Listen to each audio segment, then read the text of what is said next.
안녕하세요.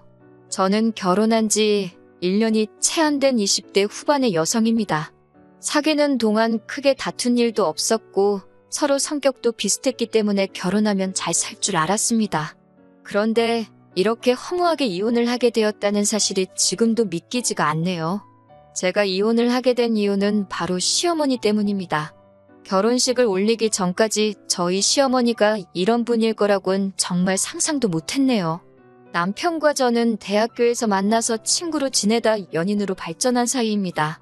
그래서 사실 연인으로 지낸 세월만 3년이지 그 이상의 시간을 알고 지냈고 종종 시부모님과 만나 식사도 같이 했었어요.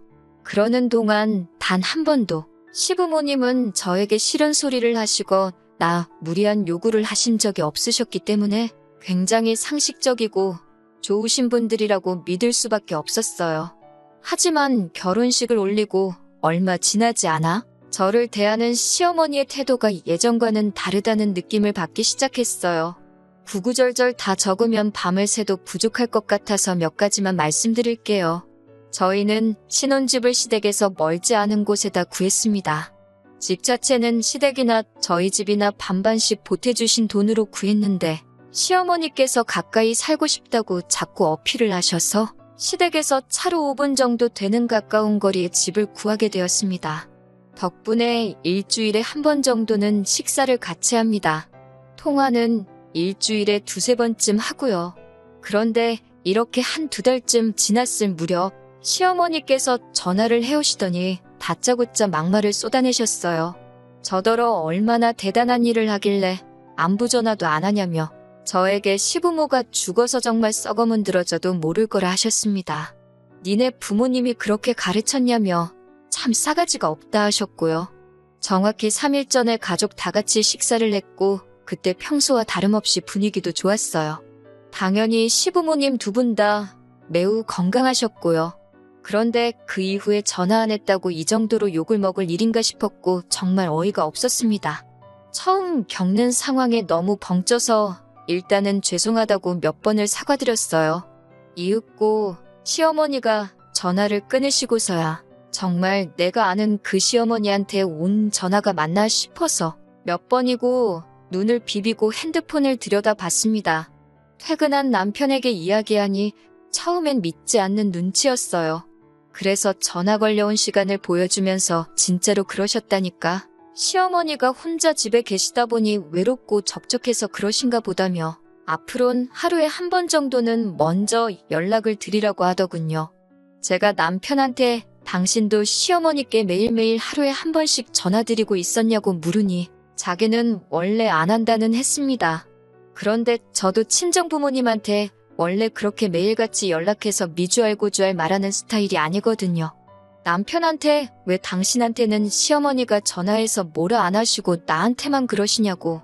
나도 당신이랑 비슷한 성격인데. 그러자 남편은 시어머니가 아무래도 딸이 없다 보니까 며느리랑 딸처럼 지내고 싶으신데 제가 안 따라줘서 서운해서 그러시는 거라더군요. 자꾸 어떻게든 시어머니의 행동을 정당화하려는 남편에게 짜증이 났습니다. 결국 제가 어떤 부모가 딸이 전화 좀 안 했기로써니 저런 막말을 하냐고 따졌습니다. 그러자 남편은 꼭 잘잘못을 따져야겠냐며 시어머니한테 사과라도 받아야 직성이 풀리겠냐며 그냥 하루에 한 번 짧게라도 전화만 드리면 되는 걸 가지고 일을 크게 만들지 말자며 반강제로 저를 설득하려 들었습니다. 결국 그렇게 이 사건은 어영부영 지나가 버렸습니다. 하지만 이 일은 시어머니 횡포의 서막에 불과했습니다. 저는 어렸을 때 교통사고를 당한 후 후유증으로 만성요통에 시달리고 있어요. 그동안은 그래도 병원도 다니고 하면서 그럭저럭 관리를 하고 있었는데 결혼식을 올리고 얼마 지나지 않아 이직까지 하면서 스트레스를 많이 받았던 것 같아요. 그래서 남편과 상의 끝에 당분간 회사 일을 쉬면서 운동도 하고 재활에 힘쓰기로 했습니다. 저희는 너무 늦지 않게 아이를 가지고 싶었거든요. 그런데 남편이 그 이야기를 시부모님께 했는지 다음 날 시어머니께 전화가 걸려왔어요. 시어머니는 허리가 안 좋다는 걸 왜 결혼 전에 말하지 않았냐면서 저나 저희 친정부모님이 당신을 속였다며 분개하셨습니다. 저는 남편이 분명히 알고 있었다고 말씀을 드렸습니다. 그러자 이번엔 회사는 언제까지 나갈 거냐고 하시길래 이번 주로 끝이라고 했습니다. 그러자 시어머니는 저 때문에 불쌍한 당신 아들만 등골 빠지게 돈 벌어오게 생겼다며 염치도 없다고 그러시더군요. 그나마 지금도 제가 수위를 낮춰서 적고 있는 거고 원래는 이것보다 더 심하게 말씀하셨어요.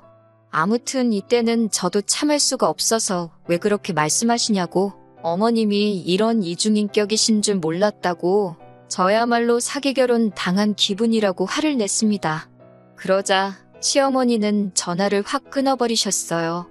퇴근하고 집에 들어온 남편에게 오늘 낮에 시어머니가 하신 말씀을 하나도 빼놓지 않고 전달했습니다. 대성통곡을 하면서 이야기를 하니 남편도 이번엔 제 말을 믿는 눈치였어요. 당장 시어머니께 따지러 가자더라고요. 그렇게 시댁에 도착해 남편이 왜 말씀을 그런 식으로 하셨냐 따져 물었습니다. 그러자 시어머니가 갑자기 눈물을 쥐어 짜내며 새아가가 아프다고 하니 시어미로서 걱정이 되어 전화 한 번 건 것뿐인데 그것마저 듣기가 싫다 하니 더는 할 말이 없다며 미안하다 하시더라고요. 정말 입이 떡 벌어질 정도의 놀라운 연기 실력을 가지고 계셨습니다. 핸드폰 녹음을 안 한 제 자신이 원망스러울 정도였어요. 나중엔 시어머니가 목 놓아 우는 신용까지 하셨고 그러자 남편이 죄송하다 하더라고요. 그러면서 저에게 저번부터 자꾸 일을 크게 만드는 것 같다며 아무리 며느리들이 시자만 들어가도 소름 끼쳐 한다지만 그래도 이건 아니지 않냐며 한숨을 내쉬곤 시부모님께 소란스럽게 해서 죄송하다고 사과를 하라고 했습니다. 급기야 남편은 제 목덜미를 짓누르다시피 하더니 억지로 저를 무릎 꿇게 하더군요. 저는 결국 시댁을 뛰쳐나와 집까지 걸어오면서 정말 미친 여자처럼 울었습니다. 그 일 이후로 남편과 헤어져야겠다는 생각을 했습니다. 사이코 같은 시어머니 때문에 정신이 어떻게 될 것만 같았고 남편은 제 말을 믿어주지 않았으니까요. 하지만 머리로는 헤어져야지 생각하면서도 쉽게 결단을 내리지 못했습니다. 이혼녀가 된다는 두려움이 컸던 거예요. 결국 결단을 내리지 못하고 며칠 동안 시간만 흘러갔어요. 스트레스 때문인지 몸이 좋지가 않아서 병원을 찾았다가 제가 임신을 했다는 놀라운 소식을 듣게 되었습니다. 임신 4주차였어요. 이혼을 생각했던 마음도 눈 녹듯 사라졌고 남편과 저는 서로 노력하며 살자고 다짐했습니다. 그 어느 때보다 행복하고 기뻤어요. 그리고 2주 후 임신 6주차가 되었을 때 찾은 병원에서 뱃속의 아이가 쌍둥이라는 사실을 알게 되었어요. 자연 임신의 일란성 쌍둥이로 굉장히 드문 경우라고 하더군요. 하지만 임신을 알아차렸을 때부터 허리 통증이 점점 더 심해져 왔습니다. 일어서면 왼쪽 다리가 너무 저리고 시간이 지나도 통증이 사라지질 않았어요. 진통제를 먹거나 주사를 맞을 수도 없었기에 온몸을 비틀며 스트레칭을 하는 게 전부였습니다. 통증으로 인한 스트레스는 저를 예민하게 만들었고 입덧도 심해져만 갔어요. 특히 시어머니는 제가 임신했다는 이야기를 듣고는 자꾸 저희 집에 오려고 하셨습니다.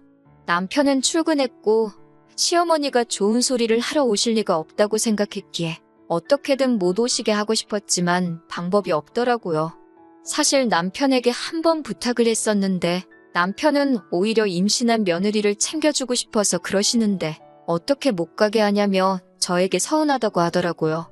그러다 제가 결국 시어머니랑 완전히 연을 끊게 된 건 얼마 전 있었던 사건 때문이에요. 임신 6주차에 병원을 찾아 처음 쌍둥이라는 걸 알게 되었을 때 의사 선생님이 둘 중 하나의 심장 소리가 안 들린다고 아마 곧 도태될 거라고 하셨습니다. 문제는 도태 과정에서 정상적으로 심장이 뛰는 다른 태아에게도 부정적인 영향이 있을 수 있다고 하셨어요. 생각지도 못한 임신에 대뜸 쌍둥이까지 정말 많은 일이 있었는데 유산 가능성이 있다고 들으니 너무너무 걱정이 되더라고요. 결국 8주차에 계류유산 진단을 받았습니다. 7일 내로 수술을 해야 한다고 하더라고요. 그 소식을 들으신 시어머니께서는 노발대발 난리가 나셨습니다. 전화를 걸어와서는 도대체 어떻게 생겨먹은 몸이길래 애 하나 제대로 간수를 못하냐며 저에게 막말을 쏟아내셨습니다. 그런 식으로 말씀하시는 시어머니를 보니 화도 나고 속도 상했지만 그래도 뭘 모르시니 저러시겠지 싶어서 계류유산은 특별한 이유 없이 발생하는 일이라 제 잘못이 아니라고 설명을 해드렸어요. 하지만 시어머니는 들으실 생각이 아예 없으셨습니다. 그냥 처음부터 저를 비난하고 싶으셨던 거겠지요.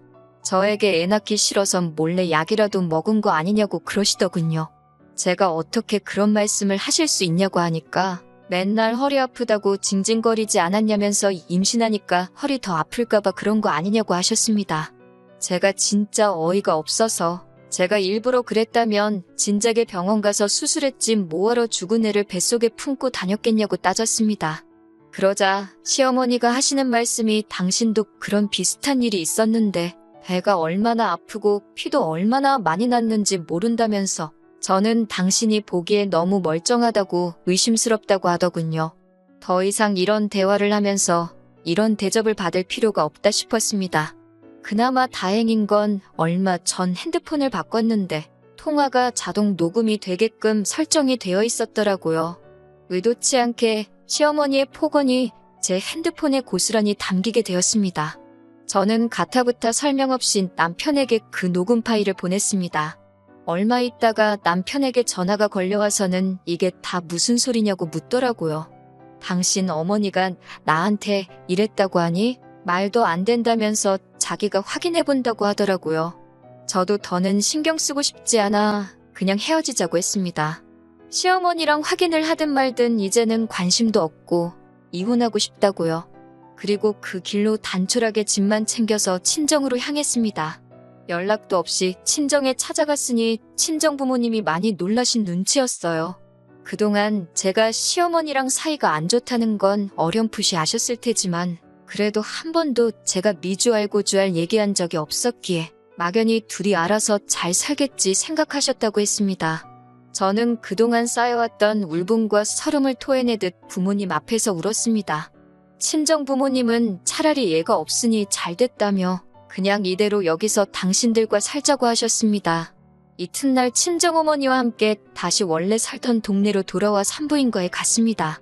가서 수술을 하고 3일간 입원도 해야만 했어요. 남편은 그 와중에 출장에 잡히는 바람에 제 옆에 있지 않았어요.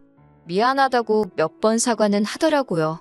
아무튼 퇴원 후 저는 남은 짐을 마저 챙기러 집으로 향했어요. 집에는 시어머니가 계셨습니다. 시어머니는 저와 저희 어머니를 번갈아 보더니 아무리 딸이 친정에 찾아왔어도 돌려보내는 게 부모의 도리 아니냐며 자식 교육을 더 엄하게 시키셔야겠다고 기어이 한마디 하시더라고요. 그리고 저는 처음으로 저희 친정어머니가 다른 사람 머리채 잡는 모습을 보게 되었습니다. 친정어머니는 제가 생전 듣도 보도 못한 쌍욕을 하시며 시어머니께 오늘 너 죽고 나 죽자며 달라드셨습니다. 시끄러운 싸움 소리에 옆집 부부가 쫓아나왔다가 두 분의 싸움을 말리셨는데 나중에 보니 저희 친정어머니 손에 머리카락이 한 움큼 잡혀 있었네요. 사돈끼리 이렇게까지 싸웠으니 더는 수습할 방법이 없었고 결국 남편과도 이혼하게 되었습니다. 남편에게 시어머니가 하신 폭언을 들려주며 합의 이혼을 할 건지 아니면 소송으로 가고 싶은지 물었습니다. 남편은 처음부터 자기가 방패막이가 돼줬어야 하는데 그러질 못했다며 미안하다고 하더군요. 그러면서 합의 이혼으로 하고 전세보증금은 저더러 다 가지라고 했습니다. 사실 남편이 모은 돈이었으면 그동안의 정을 봐서라도 돌려줬을 텐데 전부 시어머니가 대출받으신 돈인 걸 알았기에 그냥 위자료 명목으로 받았습니다. 그리고 지금 저는 학교 다닐 때부터 해보고 싶었던 미술 공부를 하며 지내고 있어요. 얼마 전에 미처 챙겨가지 못한 물건이 있어서 남편을 따로 만나게 되었습니다. 남편이 말하길 저와 이혼하게 된 것도 자기 어머니 성격이 사이코라는 것도 지금 우리 동기들 사이에 다 소문이 나면서 많은 친구를 잃게 되었다고 하더군요. 저더러 누가 혹시 자기에 대해서 물어보면 좋게 좀 이야기를 해줄 수 있겠냐고 부탁을 해왔고요. 제가 한 번은 도대체 당신 어머니는 왜 나한테 그러신 거냐고 물으니 하나뿐인 아들을 새로운 여자한테 뺏긴 기분이었다고 그러시더랍니다. 어떻게 며느리를 질투의 대상으로 삼을 수 있는지 제 상식으론 도저히 이해가 되지 않았습니다. 남편도 이번 일을 계기로 시어머니를 다시 보게 되었다며 저에게 몇 번이고 미안하다고 했습니다. 지금은 남편과 저는 서로 행복을 빌어주는 사이가 되었고 시어머니는 남편이 알아서 잘못이겠지요. 사실 크게 관심이 없습니다. 이제는 돌아선 남남이니까요. 아마 시어머니 살아계신 동안에는 남편이 다시 결혼을 하지는 않을 거예요. 어렵게 되찾은 아들을 다시 빼앗기진 않을 거 아니에요? 다시 결혼하지 않는 게 남편과 만날 상대에게도 더 좋을 거 아니에요? 아무쪼록 소중한 아들 끼고 행복하게 사셨으면 좋겠네요.